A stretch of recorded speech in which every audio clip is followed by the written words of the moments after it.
আরও একবার বুড়ো হাড়ের ভেলকি দেখালেন মাহমুদুল্লাহ রিয়াদ। জিম্বাবুয়ে বোলিং আক্রমণের সামনে যেখানে ঢুকেছেন তরুণ ব্যাটাররা, সেখানে বুড়ো মাহমুদুল্লাহ 6টি চার ও একটি ছক্কায় হাঁকালেন হাফ সেঞ্চুরি। টপ অর্ডার ব্যাটারদের ব্যর্থতার দিনে দলের হাল ধরলেন মাহমুদুল্লাহ রিয়াদ। 15 রানে 3 উইকেট হারানো দলের হাল ধরেন অধিনায়ক শান্তকে সাথে নিয়ে। শান্তর আউট হওয়ার পর বিশ্বসেরা অলরাউন্ডার সাকিব আল হাসানকে সঙ্গী বানিয়ে দলের সংগ্রহ দাঁড় করান 123 রান। সাকিব ফেরার পরপরই সাজঘরে ফেরেন রিয়াদ, তবে ততক্ষণে দলকে খাদের কিনারা থেকে তুলে আনেন।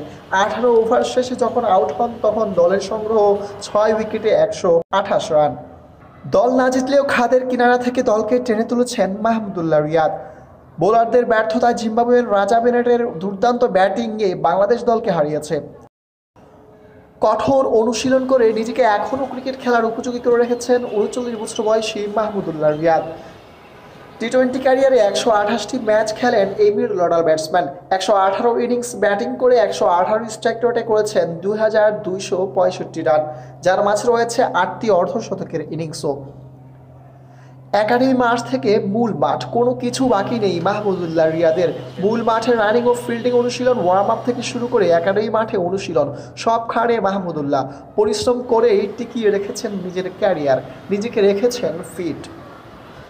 এবার টি-20 বিশ্বকাপের মূল দলে যে রিয়াদ নিশ্চিত থাকছেন সেটা তার পারফরমেন্স ও হাড়ভাঙা পরিশ্রমই বলে দিচ্ছে। মাহমুদুল্লাহ রিয়াদ বাংলাদেশের ওয়ানডে বিশ্বকাপ ইতিহাসে প্রথম সেঞ্চুরিয়ান। দেশের ক্রিকেটে তার গল্পটা বীরের মতো। তার শেষের গল্পটা আসলে কি হবে? মাহমুদুল্লাহ রিয়াদ কি টি-20 বিশ্বকাপ ইতিহাসেও তার নাম লেখাতে পারবেন সেঞ্চুরিয়ানদের তালিকায়? দেখার জন্য অপেক্ষা করতে হবে বিশ্বকাপ শেষ হওয়া অবধি।